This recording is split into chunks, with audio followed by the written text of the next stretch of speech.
안녕하십니까. 시청자를 위한 옴부즈맨 프로그램 YTN 시민데스크입니다. 시청자 여러분들의 의견을 좀 더 가까이서 또 다양하게 듣기 위해 만들고 있습니다. 이번 주 YTN 시민데스크는 지난달 27일에 열린 시청자위원회 소식 전해드리겠습니다. 12월 3일 대개편을 앞두고 YTN 시청자 위원들이 다양한 조언을 해주셨는데요. 함께 들어보시죠.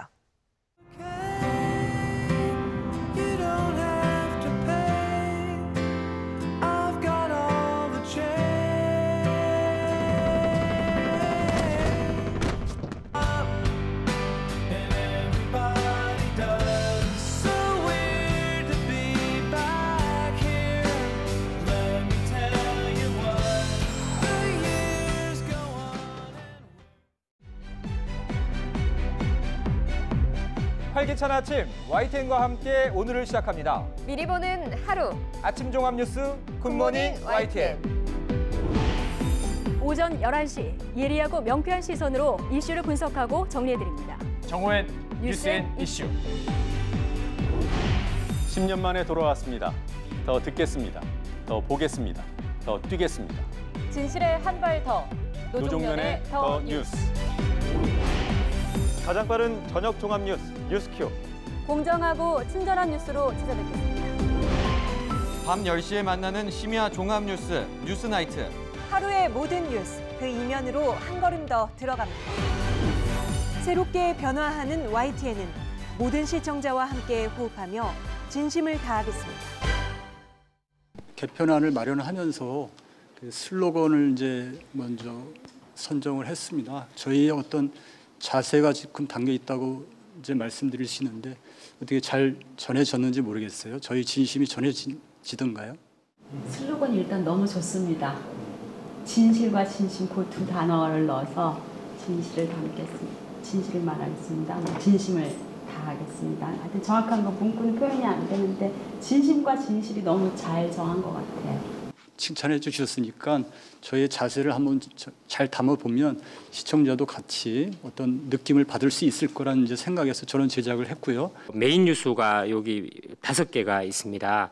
그렇지만 이 중에 맨 위에 있는 오전 11시부터 오후 2시까지 뉴스 앤 이슈, 그리고 세 번째 밤 10시 때부터 자정까지 있는 뉴스나이트, 그리고 그 바로 밑에 있는 굿모닝 YTN 매일 아침에 하는 거는요. 지금 현재 뉴스와 큰 그 시간대가 변화가 없습니다. 사실 이번 편성 개편의 제일 핵심은 두 번째에 있는 노종면의 더 뉴스 오후 2시부터 5시 요 뉴스 때와 맨 마지막에 있는 뉴스 큐 오후 6시부터 8시 30분까지 저희들 요 두 개 뉴스에 지금 최대한 역량을 집중하고 있습니다. 야심찬 그 YTN의 새 출발의 말씀을 듣고서 상당히 고무적이고 기대가 됩니다. 제가 당부드리고 싶은 것은 국제 뉴스 부분에 있어서의 좀 심도 있는 보도도 좀 강화하는 편이 낫지 않을까. 특히 이제 국제 뉴스 그러다 보면 우리를 둘러싸고 있는 그 외교 정치적인 부분에 초점이 너무 맞춰져 있는데, 예를 들면 뭐 미국이라든가 중국이라든가 일본이라든가 유럽 중심의 그런 뉴스, 이것 물론 중요하지만 사실은 세계의 흐름이 변화를 감지할 수 있는 것도 우리 시청자들한테 보여줘야 된다고 생각합니다. 특히 우리나라 국민들과 조금 더 피부에 와닿고 생활 속에 밀접하게 돼 있는 뭐 제3세계, 특히 이제 동남아 쪽이라든가 이런 쪽의 부분들은 비행기 타고 가면은 뭐 빠르면 2시간 반, 뭐 길면 너댓 시간이면 새로운 나라에 가서 거기에 문화를 즐기고 그것을 소비하고 그러는데, 그런 쪽에 가면은 전혀 그 사회를 이해할 수 있는 정보조차도 우리 사회에서 제공되지 않고 있다라는 생각입니다. 그런 면에서 조금 더 보강을 좀 해주셨으면 하는 생각을 갖습니다. 우선 저는 이제 그 삼성 백혈병 피해자 당사자 분들이 무려 23분이나 뭐 시간에 거의 구애받지 않고 진솔한 이야기를 하는 것을 굉장히 감동적으로 봤습니다. 어느 뉴스보다도 먼저 피해자 중심주의를 그 저널리즘하고 접목시켰다. 이 부분은 매우 높게 평가받을 만하고 이것이 YTN의 새로운 변화의 시작이라고 저는 느꼈습니다. 그리고 또 그 뉴스 개편과 관련된 홍보 영상도 사실은 소수자 인권을 배려한 또는 그것을 인식한 변화의 시작이라서 저는 이것도 높게 평가하고 있습니다.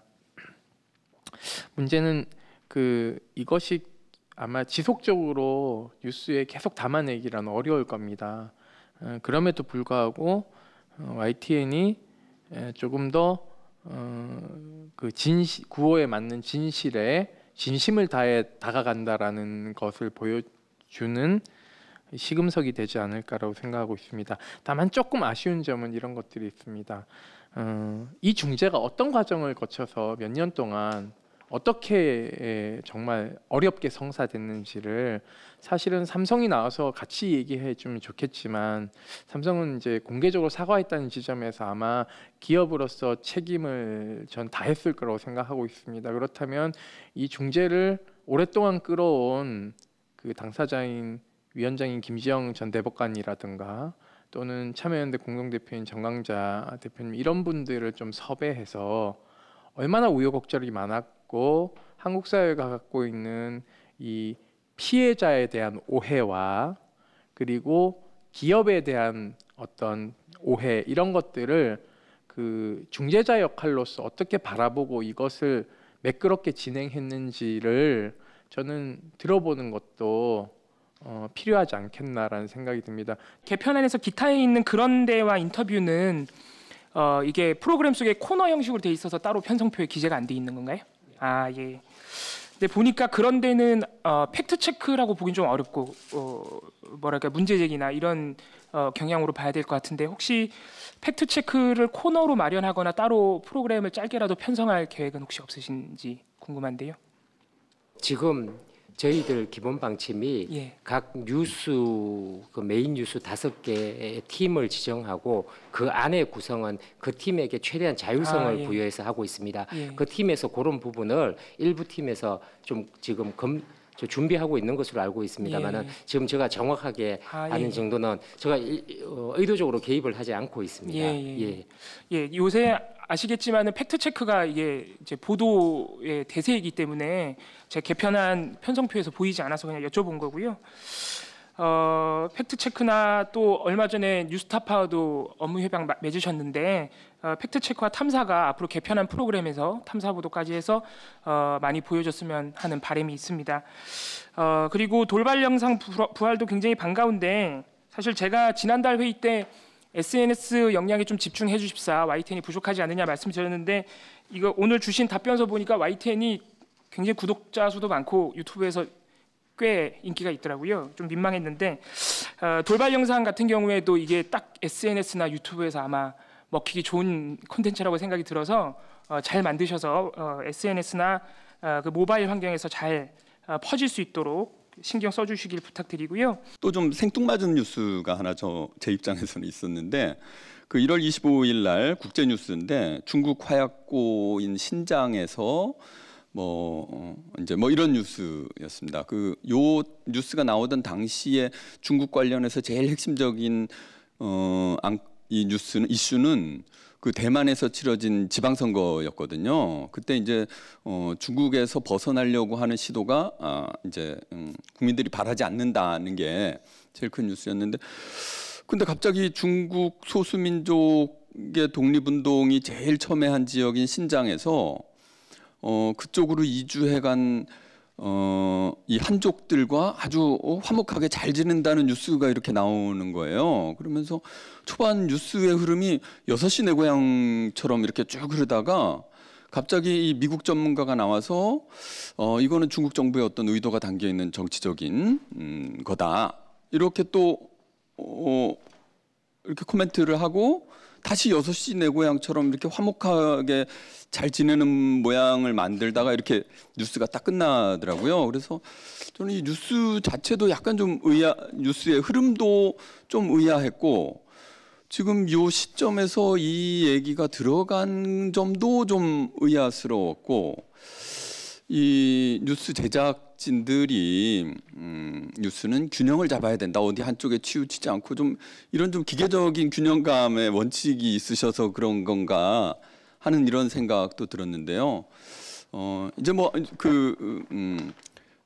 관점을 담는 뉴스가 개혁의 한 방향이기도 하다고 하니까 이런 좀 원칙들은 조금 이렇게 부담을 내려놓으셔도 좋지 않을까, 이렇게 생각이 됩니다.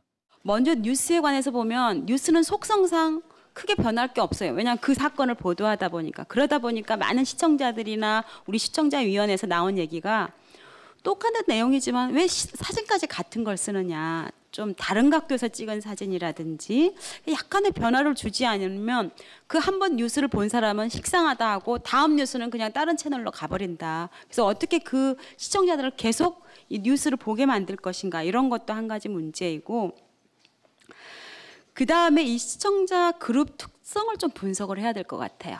지금 결국 이 프로그램 편성은 이 시청자가 어떤가를 먼저 분석하고 그 시청자들이 뭐를 원하는가, 그거 플러스 하나 보지 않는 시청자를 어떻게 끌어들일까, 이 두 가지를 다 봐야 될 것 같거든요. 그러니까 예를 들면은 이제 어떤 시청자위원께서는 이제 뭐 연애 프로그램이나 뭐 이런 것도 좀 필요하다고 봤지만, 저는 오히려 다 잘하려고 하다가 하나도 못 잡을 수가 있으니까 일단 YTN을 주로 보는 시청자들은 드라마나 뭐 연예나 개그 뭐 이런 거보다는 뉴스나 시사, 교양을 보는 층이고, 연령층도 젊은 층보다는 조금 나이가 중년 이상이라는 이런 거를 고려해서 일단은 그 사람들이 좋아하는 프로그램으로 이제 꾸미는 게 맞고, 아주 선정적인 그런 보도를 저희들이 뭐 이렇게 기대하는 건 아닙니다만은, 그래도 이렇게 그 시청자를 어떤 타겟 계층을 이렇게 좀 더 아이덴티파이를 한다든지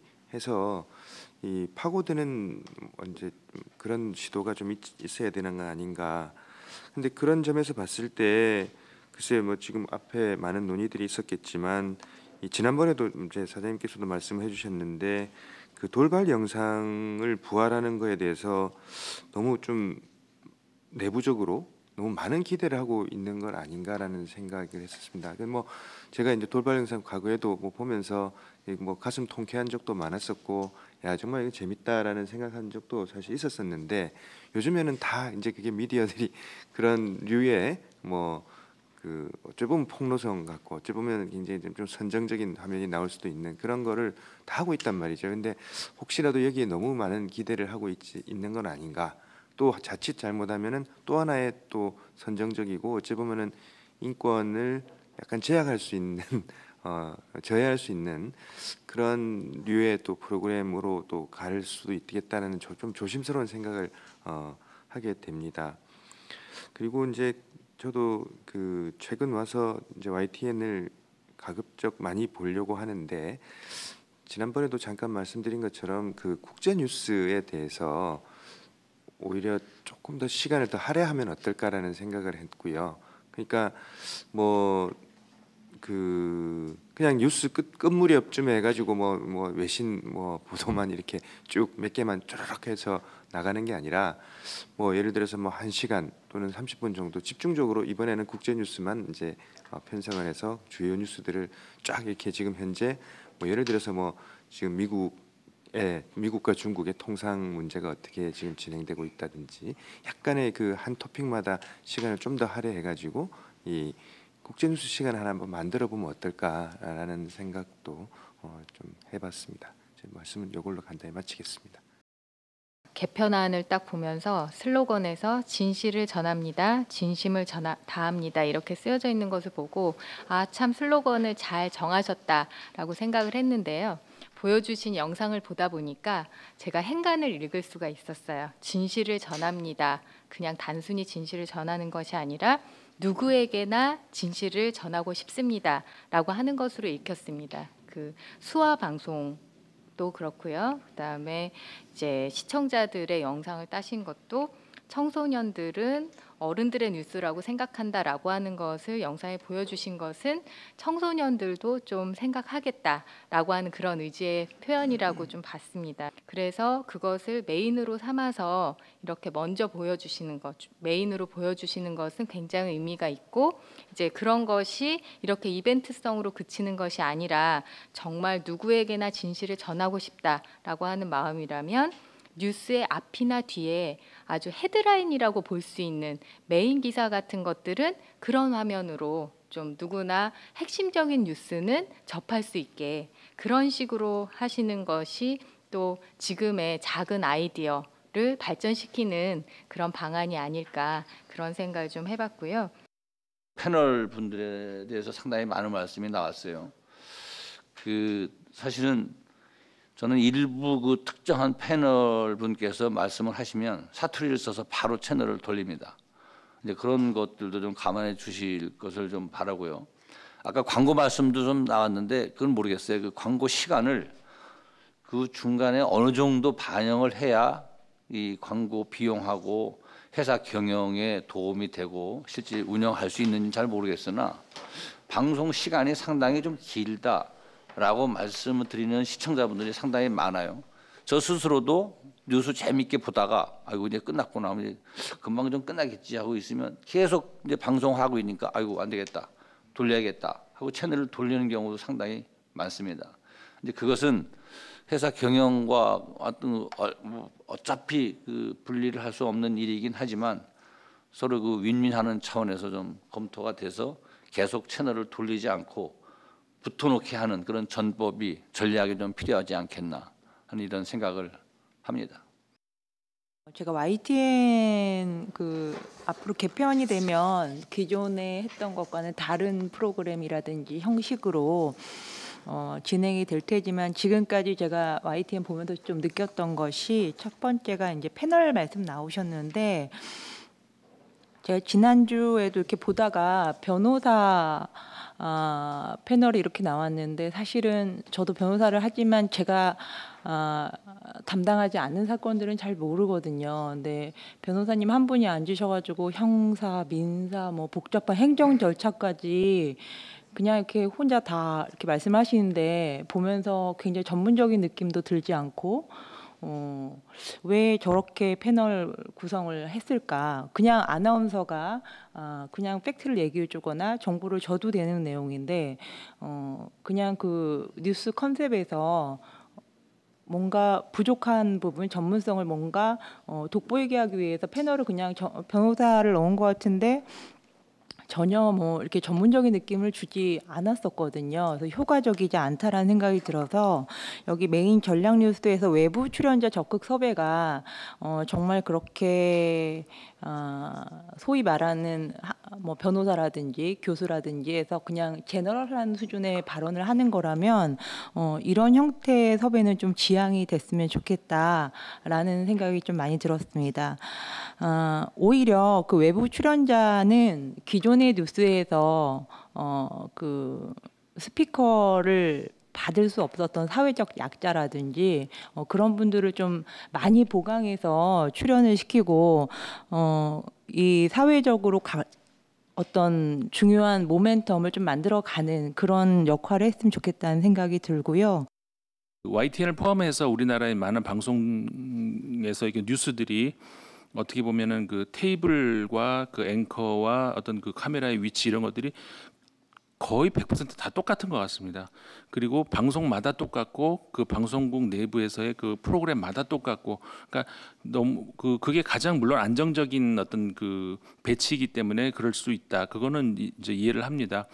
근데 이 그 미디어 환경이 많이 변했잖아요.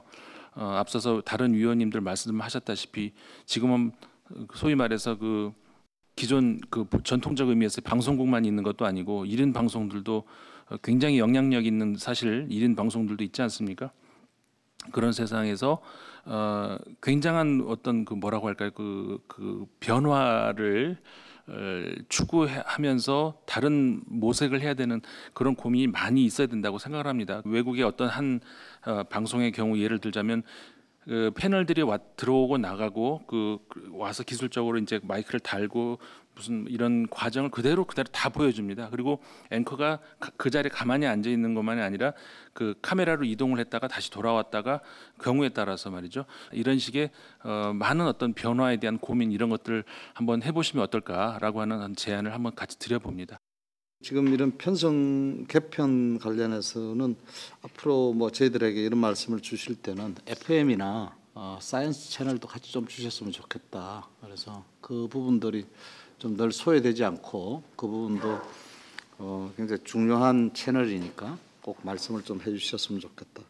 뭐 조금 더 욕심을 부리자면 뭐 사이언스는 지금 외부에서 지원을 받아서 움직이는 거지만 라디오 같은 게 FM 같은 경우는 어떤 발전 계획이나 로드맵을 가지고 있는데 늘 궁금했어요. 그래서 YTN이 FM을 가지고 있다는 사실은 FM이 수익 구조가 아니고 보도를 새롭게 하는 방식이나 트레이닝하는 데나 굉장히 좋은 수단인데 지금 좀 정체성도 좀 흐린 것 같고 그래서 늘 궁금했습니다. 그래서 그 부분을 좀 앞으로 말씀해 주시고 보고도 한번 해주셨으면 좋겠다. YTN은 PD 직군이 있는 걸로 알고 있습니다. 몇 분이나 계신지는 모르겠는데요. 그분들이 맡고 있는 프로그램이나 그분들의 역할, 그다음에 기자와 PD 간의 사내에서 갖는 노동의 구분이라든지 신분의 구분이라든지 그런 부분도 좀 궁금합니다. 그래서 그분들이 한때 예를 들면 돌발 영상도 PD들이 했던 적도 일부분 있었던 걸로 기억하고 있는데요. 그래서 그런 부분도 좀 알려주시면 고맙겠다라는 생각입니다. 그래서 지금 이게 뭐 개편과 관련해서 어떤 언급도 없어서 꼭 그렇게 부탁을 드리고 싶었습니다. 이상입니다. 오늘 나온 의견들에 대해서 전부 다 답을 해주실 필요는 없고 혹시 이 자리에서 바로 말씀해 주시고 싶으신 게 있으면 사측에서 간단하게 한 말씀씩 해주시면 감사하겠습니다. 여러 가지 좋은 제안을 해주시고 계셔서 저희가 경청해야 되겠다 이런 생각을 했습니다. 아까 처음에 말씀드린 것처럼 그 프로그램의 뉴스에 반영하기 위해서 또 고민을 하겠습니다. 12월 3일 날 달라진 뉴스로 일단 다가가려고 합니다. 지난 10년의 뉴스보다 저는 최근에 여러 가지를 보완해서 10년의 뉴스를 유심히 보셨다면 그 뉴스보다 최근 한두 달 사이에 조금씩 한 걸음씩 달라지려고 노력하고 있다고 제가 이렇게 말씀을 드릴 수가 있을 것 같고요. 달라진 이후에 그래도 마음에 안 드는 거 있으면 또 말씀하시면 또 체크하고 이렇게 하면서 한 발짝씩 더 좋은 뉴스로 이렇게 하겠다고 약속을 드리겠습니다. 2018년 11월 시청자위원회 회의는 이것으로 마치겠습니다. 감사합니다. 네, YTN 보도에 대한 시청자위원들의 진심 어린 의견 잘 들었습니다. 다음 코너는 지상파 DMB 채널인 YTN DMB 프로그램을 평가하는 내가 본 DMB 순서입니다. 이번 주엔 지난 11월 22일에 있었던 YTN DMB 11월 시청자위원회 소식을 전해드리겠습니다.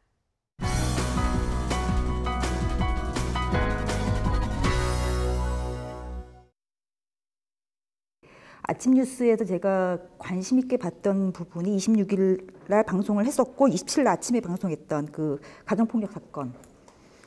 차라리 아빠가 없었으면 악몽 같던 25년 그 부분이 있었는데요. 저는 일단은 반가웠습니다. 이유는 그냥 사건 사고로 전달하는 것이 아니라 그걸 좀 종합해서 피해자 의견도 들어보고 그 가정폭력이 얼마나 그 제도적으로 허술한지를 잘 말씀을 해주셨는데 그 허술함을 나타내는 뭐 통계나 이런 것이 너무 조금 좀 수박 겉핥기식이 아니었나라는 생각이 들어서요. 그러니까 구속률도 중요하지만 저는 경찰이 1차적으로 얼마나 차단하는지에 대한 그 비율이나 또 구속률이 중요한 게 아니라 구속해서 얼마나 처벌을 받는지, 그 다음에 그 검사 단계에서 이제 상담부 조건으로 해서 기소유예를 해버리는 사례가 많거든요. 그러니까 그런 식의 비율을 해서 실제로 처벌이 많이 이루어지고 있지 않다라는 부분까지 좀 해주셨으면.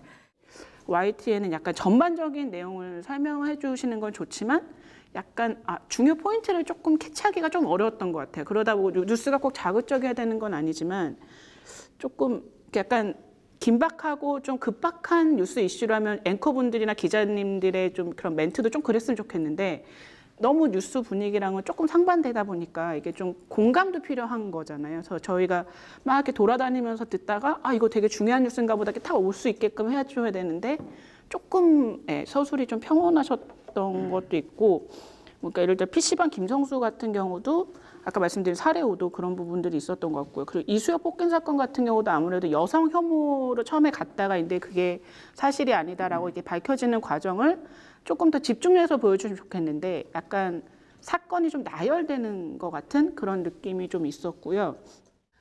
우선 헤드라인 뉴스에서 수능 시험 뉴스로 이제 시작을 하더라고요. 아무래도 학생들이 미성년자가 있긴 하지만 재수생도 많고 성인의 비율이 높아진 건 사실이에요. 그런데 수능 시험에 관한 첫 번째 안내로 이제 전자담배, 블루투스 이어폰, 전자장치 금지 뭐 이런 걸 먼저 설명한 건 다소 이상했습니다. 그 부분 좀 어색한 느낌을 받았고요. 다음으로 이제 날씨와 미세먼지에 대해서 이제 말씀을 하셨는데 사실 요새는 사람들이 굉장히 여기에 관심이 많고 뉴스에서 이거를 아하 그렇구나 하고 접할 만큼 별로 생소한 정보가 아니에요. 그리고 스마트폰 어플에서도 미세먼지와 초미세먼지 정도는 구별해서 이미 사람들이 정보를 받아들이고 있기 때문에 뉴스에서도 이 정도는 나누어서 안내했으면 어땠을까. 그냥 퉁쳐서 미세먼지 이러기보다는. 그 예산 심사 주제에서는 어떤 경제부총리의 야당 방문 등 어떤 시간 분배의 부족으로 인해 어떤 충분한 설명 없이 한국 GM, 노사 갈등 주제로 바로 넘어가는 부분이 좀 아쉬웠던 부분인 것 같습니다. 이번에 그 포항 시민의 지진 주제 부분 있지 않습니까? 그 부분은 1년 넘게 시간이 흘러가면 국민들에게 잊혀질 수 있으나 피해 입은 시민들 인터뷰 등 다시 한번 국민들에게 관심을 가질 수 있는 계기가 되지 않았나 생각이 듭니다. 이 부분은 굉장히 좋은 어떤 주제인 것 같습니다. 16일자 뉴스를 이제 전문적으로 봤는데요. 이제 입시 관련해서 전체 구조 짧지만 전체 구조가 잘 설명이 지금 되었습니다. 그래서 첫 번째는 이 내용을 이제 이 주변 환경을 이제 말하고 그다음에 거기에 대한 깊은 내용을 학생 인터뷰를 통해서 전체적인 이제 어려움의 정도를 이해할 수 정도로 그렇게 이야기하고 세 번째는 그래서 이렇게 하면 좋겠다라는 아주 전형적인 어떤 구조로 굉장히 짧은 시간 안에 현 입시에 대한 상황을 이제 이해할 수 있는 그런 구조로 아주 잘 이제 설명이 되었습니다.